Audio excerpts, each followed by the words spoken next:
This will be recorded. Josh, if you don't mind hitting record, since I just handed over host duties to you, I'd appreciate it. So with that, this is Josh Cook. He is our primary account executive with our technology provider, and they're the best in the business at what they do. So with that, Josh, please take it away. Great. Thanks a lot, Jason. Good morning, everyone. Today, I'm going to be going through what the attendee experience is going to be for this year, primarily. And then we'll also look at what the exhibitor experience is going to be, how you'll interact with members, how you'll interact with attendees, and how you can engage with them. So I'm going to go pretty quickly. There's a lot to cover today. I'm sure you're going to have many questions because even if you've been to virtual conferences in the last 12 months, they're all very different. They're new to a lot of people. So as Jason said, feel free to put any questions in the chat box. We'll get to as many as we can. We have plenty of time set aside for Q&A. And let's get right into it. So I'm going to share my screen here, and we're going to start off by going through what the attendee or the member experience is going to be for everyone. So hopefully you can see this. Once attendees register and they log in, this is a mock-up of the page that they'll be taken to. It's not quite finished yet. We're still kind of working through a few details, changing some things around. But this is the page that this is our lobby. This is the page that everyone goes through. This is the page that everyone sees. And the reason I'm showing you this primarily is these 5 banners that you see here, 1, 2, 3, 4, and 5. These are sponsorship opportunities. Depending on which level of sponsorship you've signed up for, you have the opportunity to place your branding there, right on the front page, right for everyone to see. In addition to this, there are these 4 videos that are going to be placed in here. Depending on your tier as well, there are options for being featured in those videos. So I just wanted to point that out as this is where everyone goes. This is what everyone sees right off the bat. As you can see, there's different buttons that people can click on to go to different places throughout the site. We're going to be focusing today on the exhibit hall. Now, obviously, right now, the exhibit hall isn't built because we don't have everybody signed up. We don't have all of your information. So I'm going to be jumping around to some previous events that we've done, just so you can get an idea of what that exhibit hall experience looks like. So I'm going to jump over to this. Now, this is a previous event we did. This was for the National Book Festival back in the summer. And you can see here an example of what our expo hall or virtual expo hall looks like. Each of these boxes that you see is essentially a booth. So we have 3 different sizes. We call them jumbo, medium, and small. You can see Wells Fargo here is a jumbo, Washington Post here is a medium, and then these other ones here over on the right-hand side are small. And this is an opportunity for you to grab their attention. You can put your graphic here, you can design a graphic, put it here, or rather, you design a graphic, send it to us, and we put it there. And there are also going to be some features for sorting by category. So if you deal primarily in ferrous metals, for example, you can have that as your category, and attendees can come through, look, filter by the particular category. They can search by keyword terms, and they can find exactly who they're looking for and click on that booth and jump right in. Switching over to this screen right now, this is what the inside of a booth looks like to an attendee. There's a lot to go through here, so I'll start over here on the left-hand side. This is just a description of yourself. You can use this to introduce yourself, talk about what you do, what services you're offering, anything like that. And then down here, you have the option of detailing who you are as individuals. So the staff in your booth, and these booths aren't just a static page. They are interactive. You have the opportunity to speak directly with attendees in the same way that you would in a regular 10 by 20 booth on the expo floor. You can grab people's attention, you can have conversations with them, you can share things with them. And this here is where you tell people about yourself. So you can have your little headshot here, name, title, description. You can link your social media down here. So if you want to connect with people directly on LinkedIn, you can give us those URLs. We can build all that out for you of anyone who's in your booth. This main black box here is what we call the main content area. This is where you can share any content that you wish. That might be videos, that might be presentations. You might want to turn your camera on and talk to people directly. That's where all that happens, and I'll show you that in just a second. Down here, we have a few other options. There's a banner that we can place here, again, with additional, just some additional branding for your organization. It can be, you can click it and it can link externally to your webpage or something like that. And then underneath this, depending on your tier, you have the option of uploading what we call on-demand videos. These are videos that you send us ahead of time. We get them loaded in, and attendees can come through and press play and learn more about who you are and what you're offering. Josh. Yes. Quick question that came in is if someone clicks on your exhibit or information, will we have a report of who clicked? You know, we will be going into that. You're going to get extremely detailed data-driven reporting on not just who clicked on your booth, but what they actually did in your booth.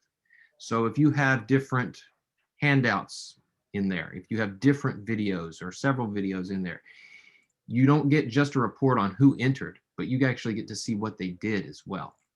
And that gives you the ability to say, okay, even if your booth wasn't manned at you know, during a certain time when somebody came through, and we're not suggesting that that your booth stay manned, you know, for 100% of the time that this virtual convention is going on, from just a pure time allocation standpoint. But the power of this is that even if you're not there to, you know, see who's doing what, you're going to get a report that literally says who entered your booth and what they did, what they looked at, how long they were there, so that in your follow-up and your outreach, you can be very, very targeted with your approach to different individuals. Josh, did I miss anything there? No, that's absolutely correct. That's spot on. Thanks, Jason. Mm-hmm. So the last bit I want to touch on this page is this right-hand side here. And this is the main area in which attendees can interact. They have several options here: chat, Q&As, polls, handouts, and contact. I think a lot of them are pretty self-explanatory, but I'll go through them. Chat is, as you would imagine, it works exactly the same as it's working right now in Zoom. It's a place to submit text chat of whatever you want. This is for attendees to chat with you, you to chat back to attendees. You have the option of public or private. Public is, as you would imagine, every single person. And then private is one-on-one text chats. So if you're in your booth as booth staff, you can start one-on-one private text chats with attendees as they come in. Q&A is intended more for structured questions, a structured presentation. If you're giving a presentation, for example, you can have your attendees submit questions, and you can either answer them directly by turning on your camera and microphone and talking to them, or you can reply as text. And one area where we see that being really successful is you can use that feature to curate an FAQ about yourself across the convention. So if you have lots of great questions coming in from your attendees, you can build out this Q&A over the course of the convention, and it's there for everyone to see and reference as they come in. And Josh, if I can expand on that briefly, in terms of Q&A, one of the really unique features about this is if you're doing a presentation, what it allows you to do, the questions that are coming in, you can approve or not approve what questions appear on that Q&A section. And so it allows you to be really targeted in the way. So if somebody, you know, you can seed questions here You know, if you want, if you can use, you know, staff to ask questions and then answer them, and have a curated Q&A that literally sits in your booth the entire time. If you have a question that keeps coming up in the chat, you can seed that into your Q&A section, so that, you know, you can have that answer sitting there without having to, I guess, you know, constantly answer the same question. It's really powerful in allowing you to curate a live Q&A versus, you know, we can only anticipate so much in these things, even in a live convention, about what questions we're going to get.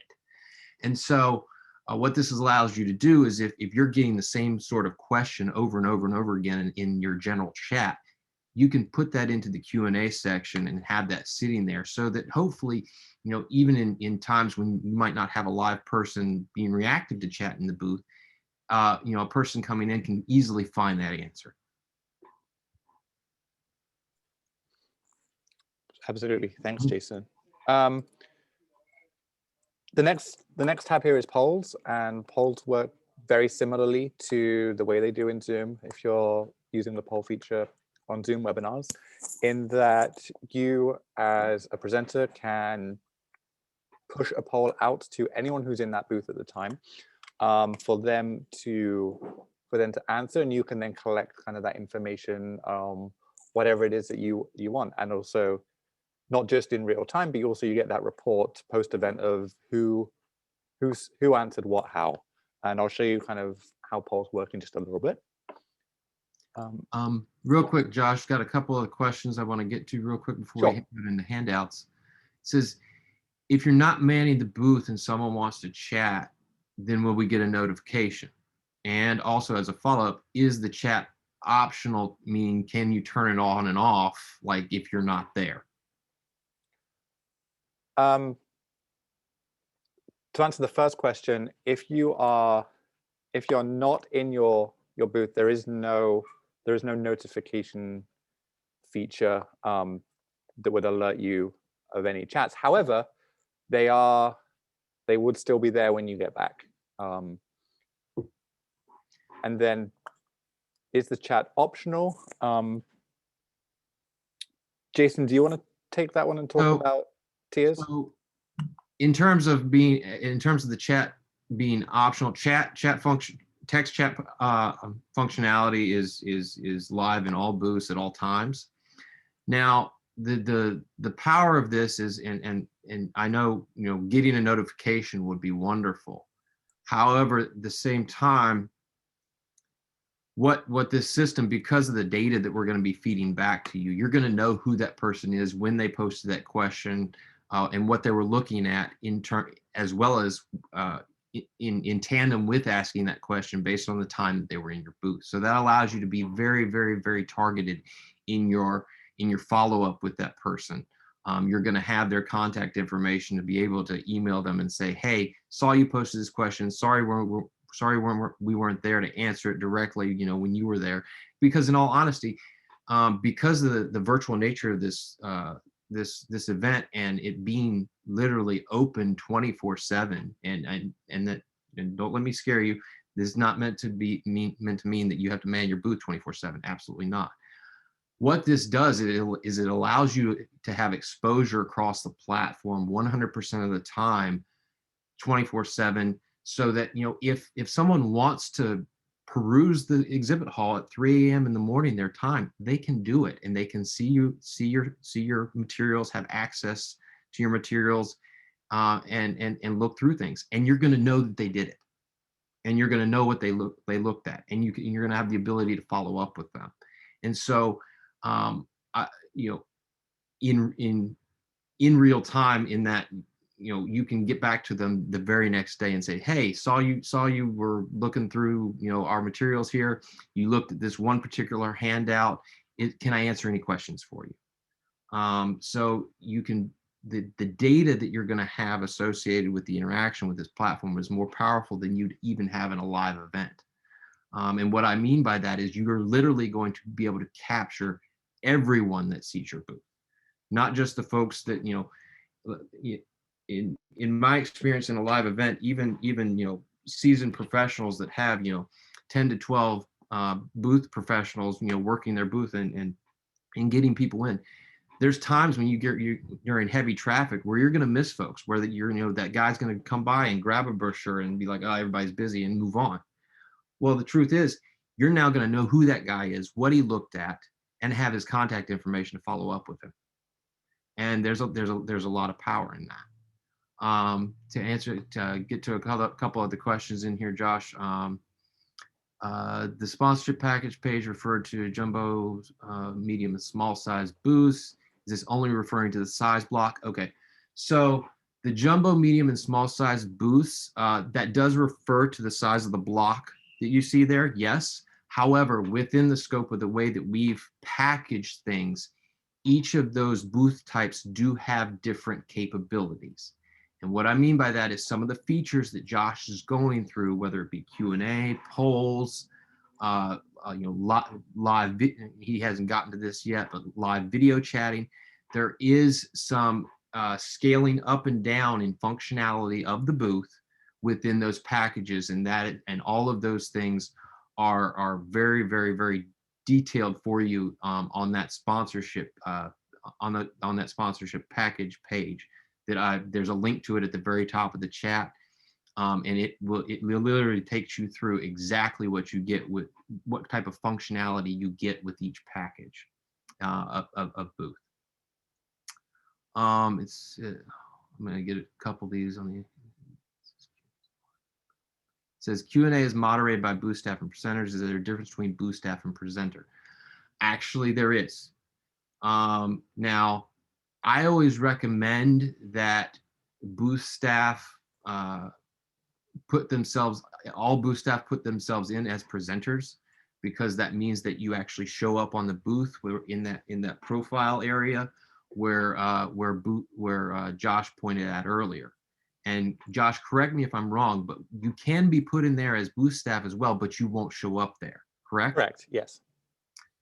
So I recommend that any and all booth staff be input as presenters. Now, if you don't want that, I guess one test case for that I could see would be if you have, say, 5 different people that are going to be manning your booth or working this virtual conference over the course of time, and they're going to be switched out, randomly, or you're trying to manage how many logins you're getting with your package, then we could enter them as a booth staff person and not have them listed as a presenter. And that way, if you wanted to share an entry URL, with 2 different people so that they can do it on different days to manage your costs and manage the way you're doing this, that would be a way that we could do that.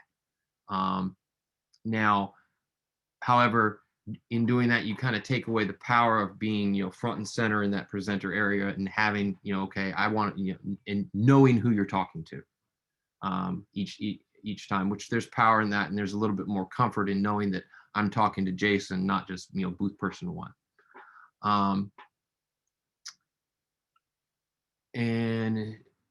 But Josh, please go ahead. I'm gonna kind of curate some of these questions as they're coming in. But please move on, and we'll get to some more in just a minute. Yeah, absolutely. Thanks, Jason. The one I just wanted to touch on in the questions was from Dave. Can you show the vendor experience? Well, it's going to be like, yep. Once we get through this page, then we're going to be on to vendor experience. So the next tab over here on the right is handouts. Handouts is a really powerful feature for you to share content directly with attendees that they're able to view and download. So for example, here I have this PDF loaded in. I can read all about, I forget what it is, workplace emergencies and evacuations. You can make this available. You can, this can be downloaded by attendees. You can populate this with multiple of these handouts. So this is a great place for any brochures, any product information, any service information that you want attendees to be able to take away and reference at a later date. And then finally, contact. This is where, if you have it enabled in your booth, this is where private video chats happen. So say, for example, you spot someone come in and you're having a text chat with them and they're really interested in about your new material handler or whatever it is, you can invite them into a video chat environment, a private video chat environment. By default, attendees aren't able to turn on their microphones and cameras in these booths. They're just spectators. But you have then a private space over here where it says join meeting one, where you can enable that for them. You can meet with them personally. You can find out more about them. You can spend some more time with them. And then lastly, down here at the bottom, this where it says here, share your business card. Right now, it just shows guest because I'm signed in here as a guest, but attendees have the opportunity to drop their business card essentially in a fishbowl. Now, that's not much different from the report because you get all that information in the report anyway. But attendees, when they register and log in, build out a virtual business card about themselves. And that's just another opportunity where they can share that information with you for you to then use as leads. I'm going to jump over now to what the vendor experience is. And for that, I'm going to this page. So this page is kind of what the back end of your booth looks like. As you can see, it looks kind of similar, a little bit different. And we'll go through what each of these features are real quick. Chat, Q&A, polls, and handouts is in exactly the same place. And you just have a few more features here. You'll have noticed on the Q&A, for example, that I posted that question when I was viewing it as an attendee. I now have this little red dot here. Someone's asked a question. I can come through. I can see that the guest 533 has asked a question. It won't say guest 533 in the real thing. It'll have their name. And then I can come through here. I can select this. I can answer it. I can publish it. I can delete it if I don't want it. If it doesn't really relate or doesn't really make sense. Back on the chat page, you have that public and private. So you can see here all of the attendees who are currently in your booth. This is a great way to kind of see what your real-time traffic is like. All attendees will list here under this attendee page, under this attendee section. I can come through and I can start right away. I can start a chat with these attendees as they're coming through. So you can kind of keep an eye on that and then grab them as soon as they're coming in and get that conversation started right away. This is the poll section that I mentioned. This is where you can push your polls from. So I have one here, which I've pre-built, and you will, if you're using polls, you'll send them to us. We'll build them for you. They'll be here ready to go when you get in. And maybe you don't want that poll open the whole time. Maybe you're just collecting information at the particular time or particular day, whatever it might be.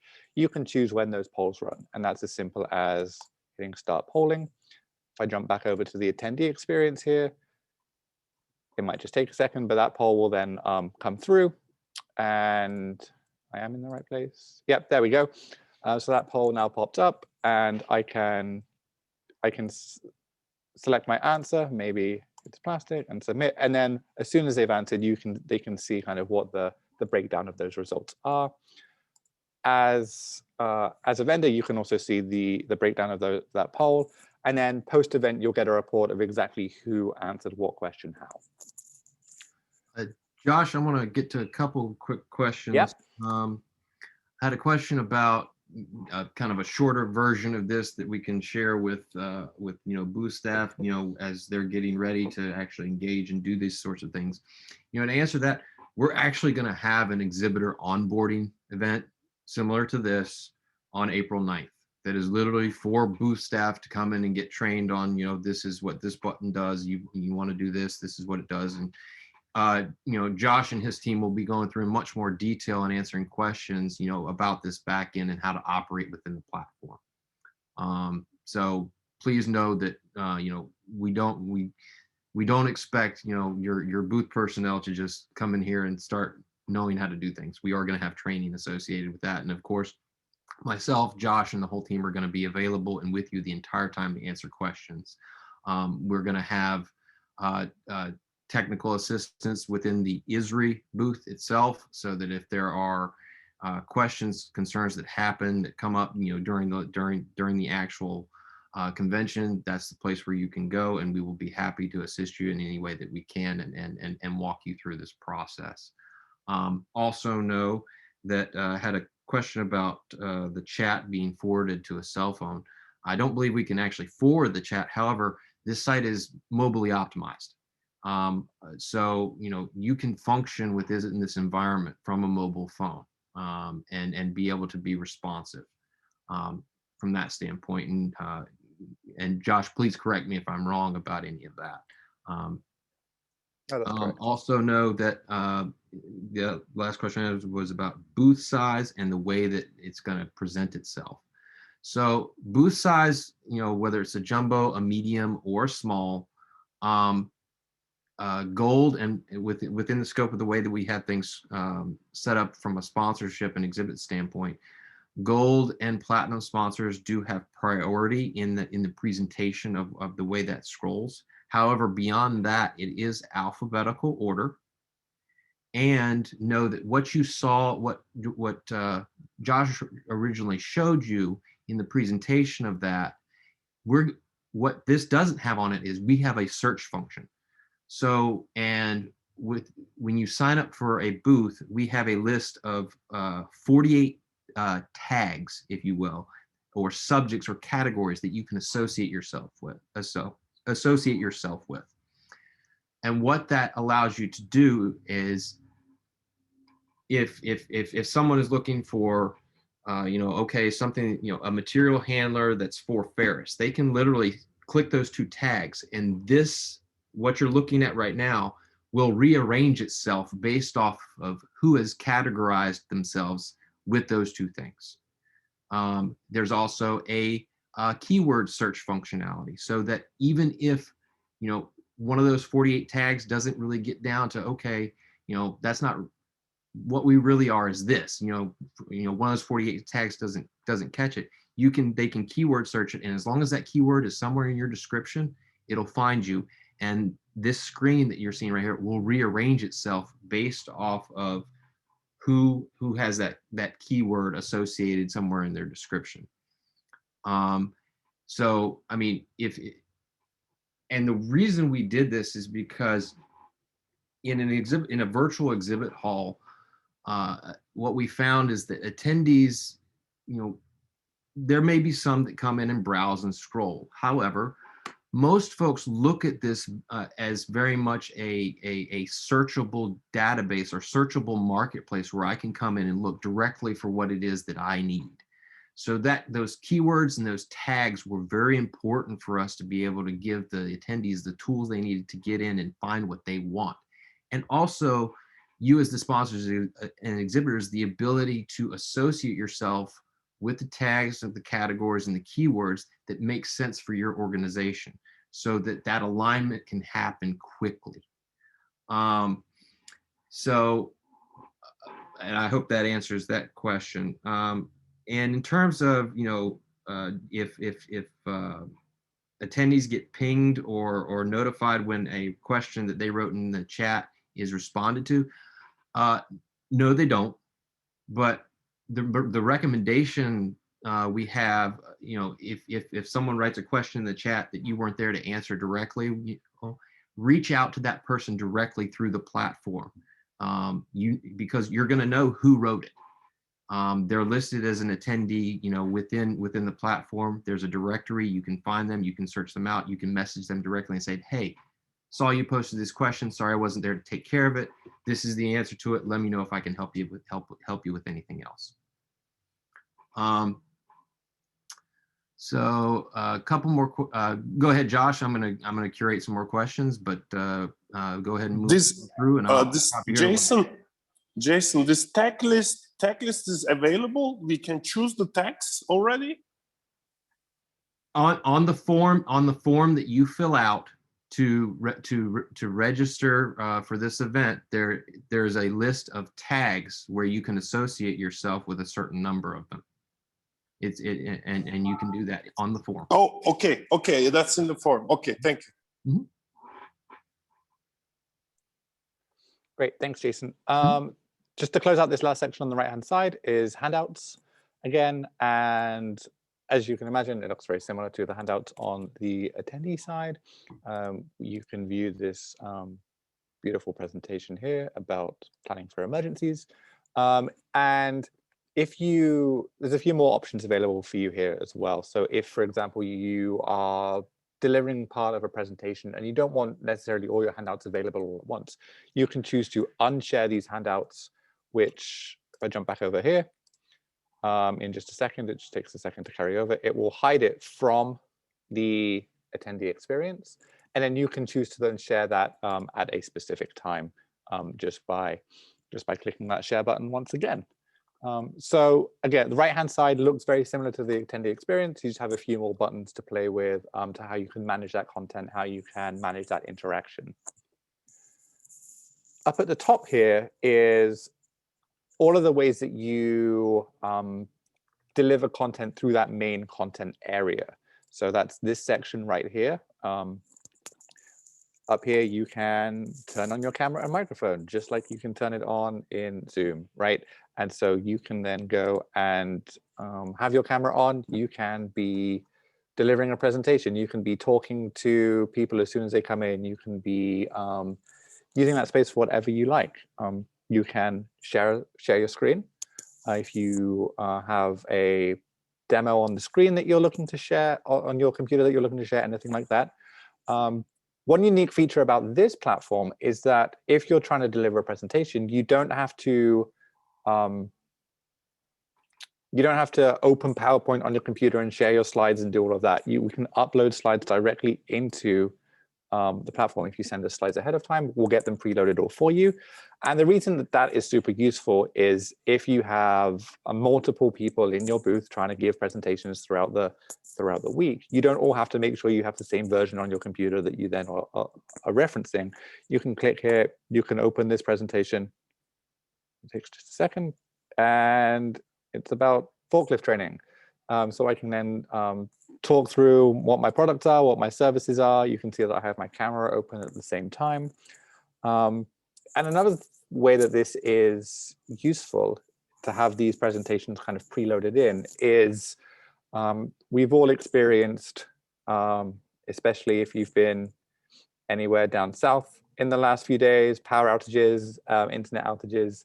If you happen to have someone in your booth that can't or gets disconnected and has an issue, anyone else in your booth can jump in and continue that presentation.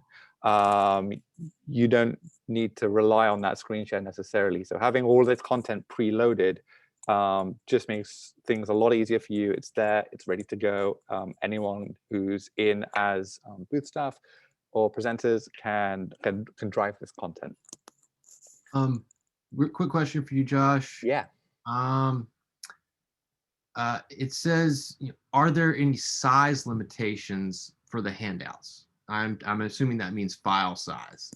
Do you have? I know there might be not necessarily be limitations, but I'm sure you guys probably have a recommendation. Yep. Okay, 100 megabytes. 100 megabytes. Okay. 100 megabytes per handout, and the number of handouts is determined by which package you sign up for. That's correct. Great. And to answer another quick question real quick in regards to handout, are you scanning uploaded PDFs from malicious content?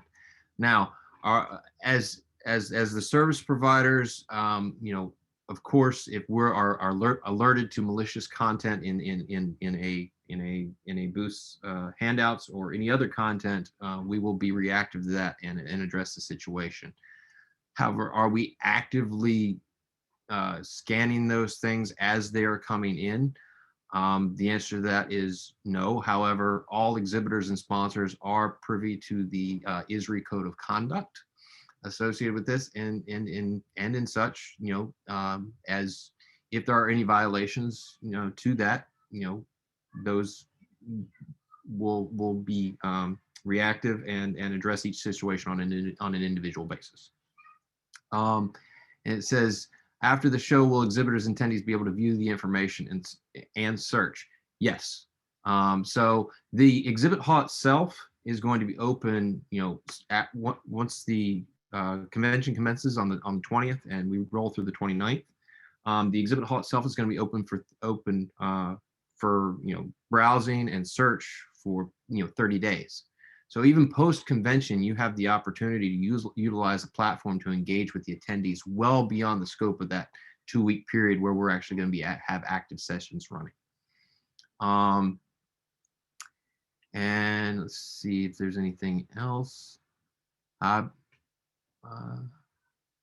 Okay, I think that covers us for right now. And as always, once we get through the presentation part of this, we'll have more time for Q&A, and we'll cover the rest of it at the end. So Josh, please take it away.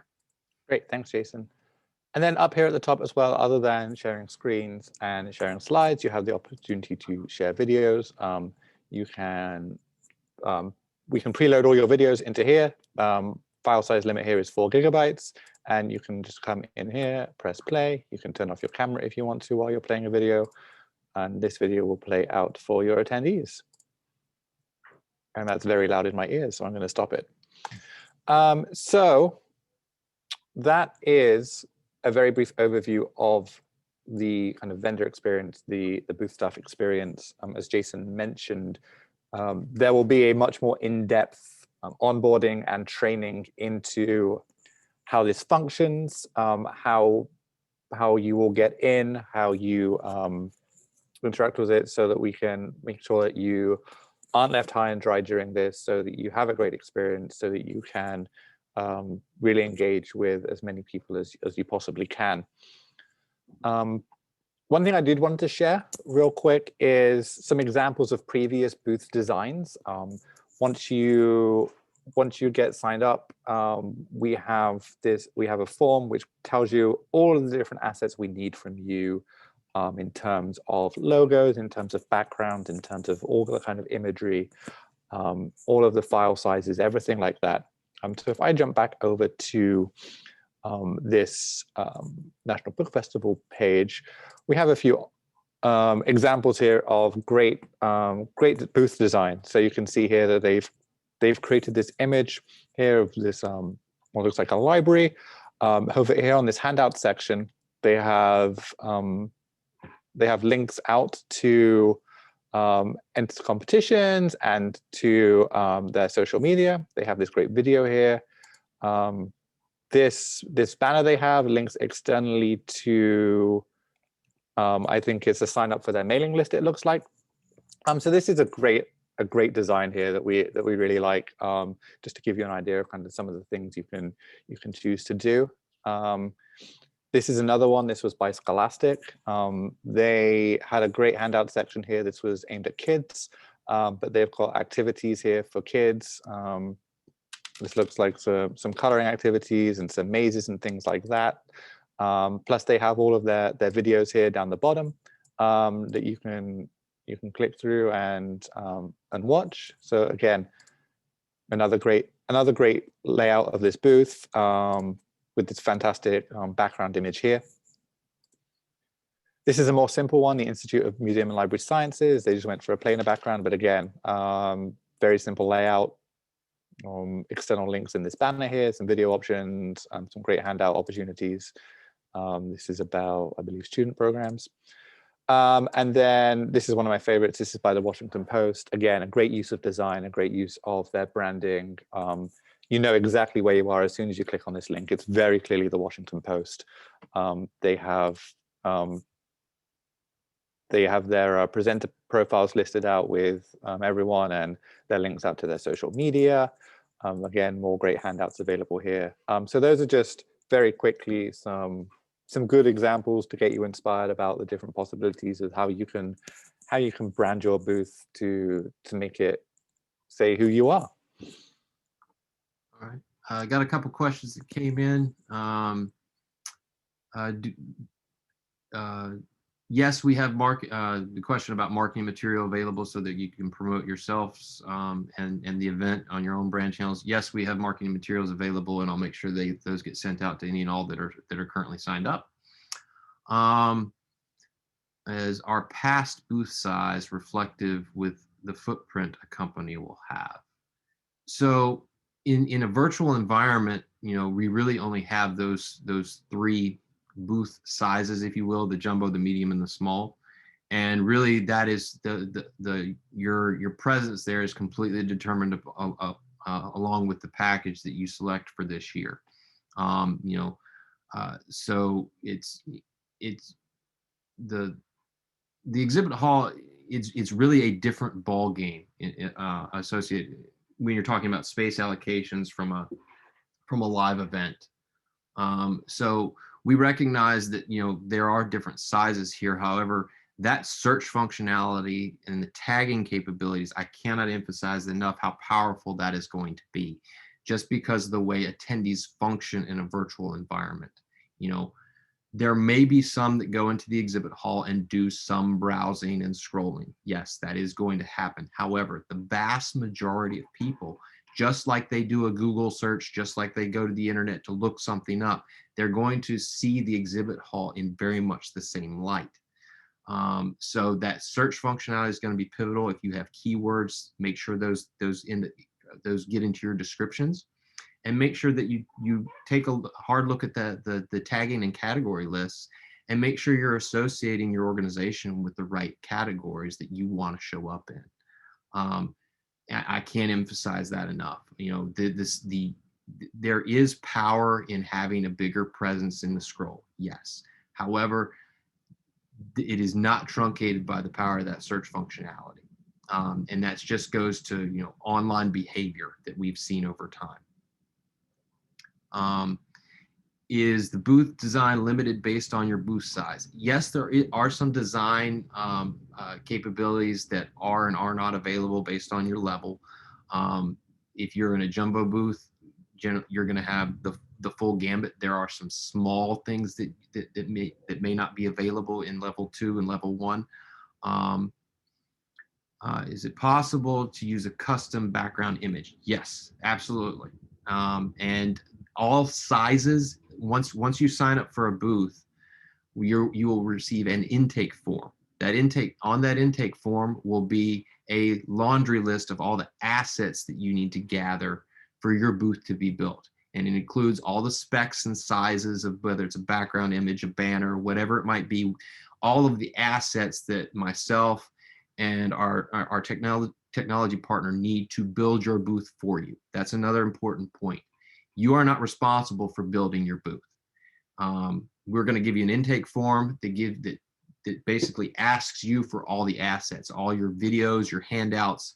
It's going to ask you for some graphics in some certain sizes, but ISRI is going to be building your booth for you. You are not responsible for that. And also on that intake form is a list of dates so that we can walk you through the approval process for that booth. You will be able to see your booth and function within your booth well before it's showtime, so that all of your booth personnel can feel comfortable in the environment, know what they're doing, and know how to operate. If there are changes you want to make, hey, I got this last minute handout, we can take care of all of those things for you, and you're not responsible for building your booth. We have a dedicated staff and a dedicated technology partner to take on that load for you. That was very important for ISRI on the get-go when we decided what partner to go with, making sure that our sponsors and exhibitors have the manpower to execute across this, because we also recognize that this may not be the expertise and the forte of a lot of our traditional sponsors and exhibitors, and we want to make sure that you have the manpower to take advantage of it. Is there a limit on the quality of videos we can upload to our booth? I don't believe there's a limit on the quality. It's just on the quantity. Yes. So in terms of videos, there is a limit on quantity based off of what package you choose. The number of videos is based off of whether you're a level 1, level 2, level 3, bronze. Your capabilities and your ability to upload more rises with that level. However, you do have video capabilities all the way down to level 1.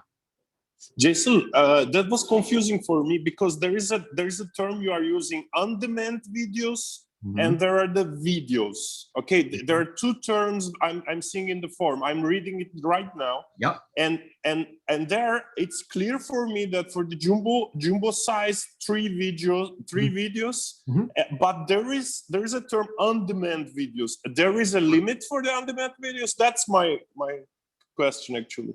Correct. So Josh, you can kind of walk them through what kind of the difference is between the video and the on-demand video, because you'll be able to see the distinction pretty clearly in this environment. Yep, absolutely. On-demand videos refer to this video down here. So just like we were looking at in these other booths here, these are all on-demand videos here. This is where they get displayed, and this allows attendees to come through at their leisure and play these videos. The non-on-demand videos are, now I've got way too many tabs open, but the non-on-demand videos are the ones that exist in this space here. So these are the ones that we load in here for you, and they're the ones triggered by you, by your booth staff, so you can push those at specific times. Now there are also some additional caveats if you're level 1, and Jason, I don't know if you want to get into talking about automated versus live. Sure. But that's where the non-on-demand videos live. They're preloaded here for you to push whenever you want to. Does that answer that first question? But Michael, I'm still confused about the number of videos, because I have 3 videos available for the level 3. I think it's the jumbo, huh? Level 3 is the jumbo, huh? I mean, and on-demand videos, is it 3 videos on demand, or I can put more on-demand videos? Just explain it. So for the package that you have, yes, you can put 3 videos in on demand. And then if you have other videos that you want to use, you can have them uploaded on the back end and serve them up whenever you want. They just can't be in the on-demand section. So what this, and there's an important distinction to make here. In some of the packages, you have, your booth has the ability to be live, which means that booth personnel can be on the back end pushing out content in a live manner, meaning that main content space is a live space, meaning your booth staff are in control of it live and in person. You know, they can serve up whatever video they want whenever they want to do it. They can serve up a PowerPoint if they want, you know, at any given time. Some of the booths on the lower ends are what's called automated. And what that means is that main content area you have a choice between 2 functionalities. You can have content that is served on an in-time basis, which means, you know, for every person that comes into my booth, you can have a video that automatically starts playing. Okay. Or you could have it on a rotating basis, which means you have a video that plays on a rotating basis on a time manner, and it doesn't matter when a person comes in. Whenever they come in, you know, they'll see whatever video is playing at that given time. Does that make sense? Then should I choose that? That's a selection for us for the jumbo size, for example. Should I choose if it's automated or if it starts? Is there something like that in the form? If you have a jumbo booth, my recommendation would for you to just stay in your live environment. That gives you the most versatility and flexibility to utilize the space. Now you can have it running automated, and this is also an important distinction. If you have a video in on demand that you also want to be able to serve up at any given time, you can do that. It can be in both places. It's not one or the other. Okay, thanks. It's clear now.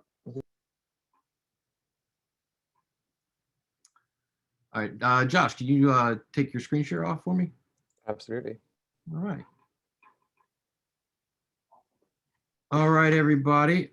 We've kind of reached the conclusion of our shared demo, and I'm going to actually quickly just kind of walk through some important dates. This is obviously we're at February 17th. The exhibitor onboarding is going to happen on April 9th at 10 a.m. That's going to be your main opportunity for folks, for your booth staff to come in, get see the back end, get comfortable, figure out things, ask questions. And then once we have all your assets, which are due on March 15th, which is about a month from now, we do have some wiggle room there, so nobody panic, but we'd like to have the vast majority of the assets associated with your booth build out by March 15th. We're going to be doing sending booths out for review between March 29th and April 2nd, meaning we'll be going to sending you links to your booths so that you can take a look at them, kick the tires. Hey, I want to change this background out, don't like this, want to switch this video out. All those things are possible with edits due to us by April 5th. And then after that, really, in terms of, and Josh, correct me if I'm wrong, but pretty much after April 5th, most of the booth staff can have access to their booth, correct? So they can go in, between April 5th and April 20th, you can have staff go in and play around and experiment and make sure that they understand how things function, so that, they can be comfortable. That's basically a 15-day window for your staff to get in there and really, play around, hit buttons, figure out what this does, that does, even, and I'll also know that, myself, Josh, and the team are all available for individual consultation and talks in terms of if we have questions or concerns during that time period. So is it possible? So is it possible to share a link to our booth through an email blast like Constant Contact? Well, at its base, the answer to that is actually no. And the reason behind that is because this is a gated environment, meaning attendees have to log in order to enter the environment. And so you can't have a direct link from an outside source into your booth because this is something attendees have to register for. Now, if someone's already in the environment, yes, you can take them to your booth. But outside of the virtual platform, if someone's not logged in, if they hit that link, they're going to be taken to a login screen and be queued to log in. And after that, the link won't follow them to your booth after that. And can I see a copy of the categories list? Absolutely. The categories list, if actually I'm going to go ahead and post a link to the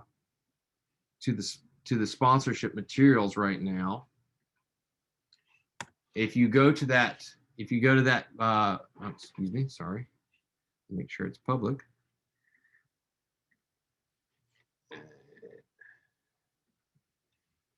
So I just posted a URL to the chat. If you go to that URL, you'll be taken to a page that kind of explains the packages, has actually the recording that we did on the 8th of this very presentation, if you'd care to look back at anything, think you might have missed anything.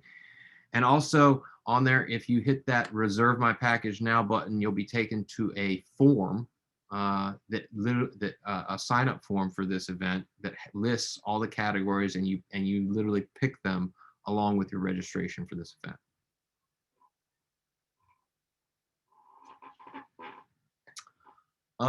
With that, am I able to put a communication through an email blast system to invite customers to sign up for attendance? Absolutely, and we encourage that.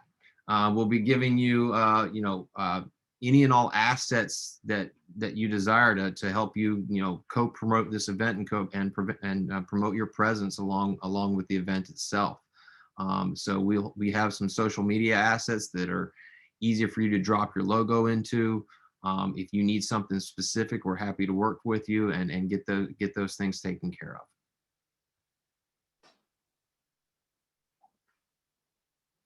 At this point, we're done sharing, so you're welcome to take yourselves off mute if you have any other questions. Jason, I have a question about the booth. When you open the booth, the visitor, he comes in and he comes in and opens the booth. The first thing he sees, is there an image in that window where the videos are played? There Yes. will be a boot image, still boot image, or there will be only that background image how you showed us of the Washington Post example. I mean, that's something. Correct. So that image, whatever someone sees when they walk in the door, if you will, to your booth, that's 100% customizable. So that image can be whatever you want it to be, honestly. You know, if you have one caveat being is if you're operating in a live environment and you have a presentation going on, obviously when someone walks in, they're going to walk in the middle of whatever presentation is going on. If you have it set up as automated, you can have it set up so that a video starts playing immediately as each person walks in, whatever video you want that to be. Or you could have it set up to be a video that's on a time sequence, meaning it's not relevant who comes in and out, it's just rotated. So it's really customizable into however you want to handle it. So if you're operating in a live environment, as an example, and you have, say, okay, we're doing presentations every 30 minutes, on this day, and we're operating live. What I would recommend then is if your presentation is 15 minutes long, that 15 minutes that you have in between presentations, you throw up a PowerPoint slide that tells people, gives people some information, contact information, promotes something, whatever you want it to be. So it's really, really versatile in what you can do.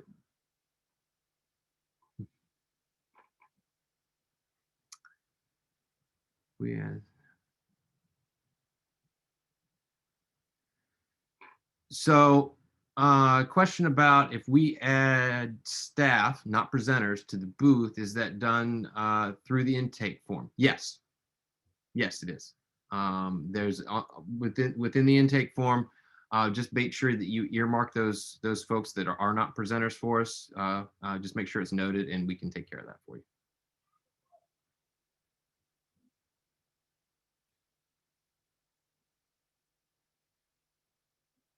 And there's some questions coming in around the background image specs. The background image specs is a design element that may or may not be in your booth package if you're on level 1 or 2. I don't recall off the top of my head where the cutoff is for that. So that customizable booth image, if you're at a level 1, I do not believe is available. It's going to be a generic dark colored background that we're using for those. But it is customizable in packages above certain levels.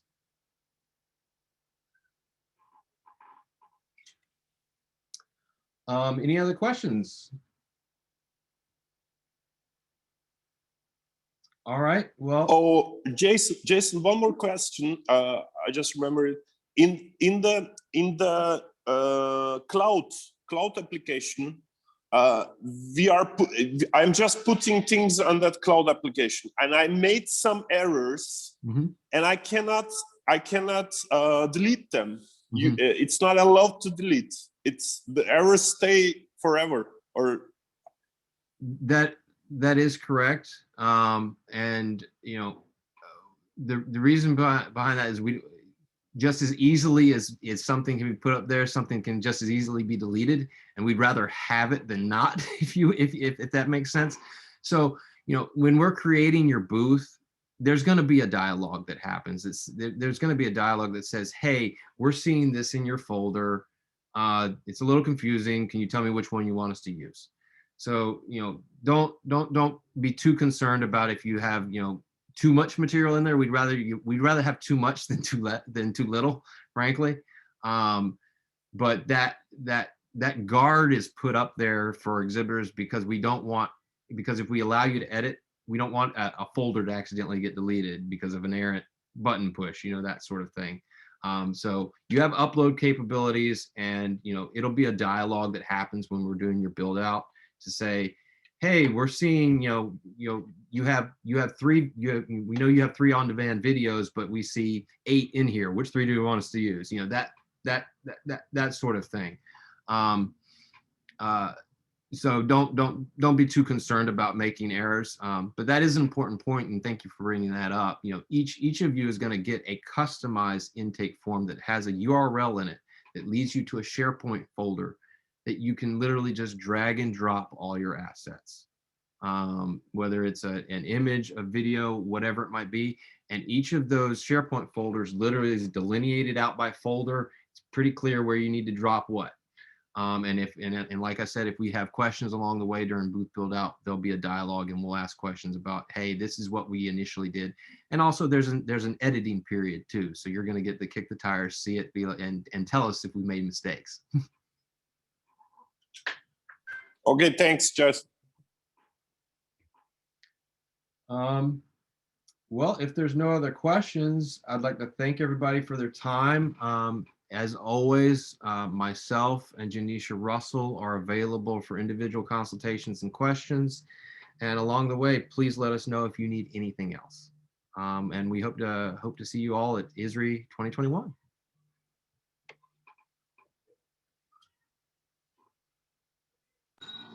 Bye-bye.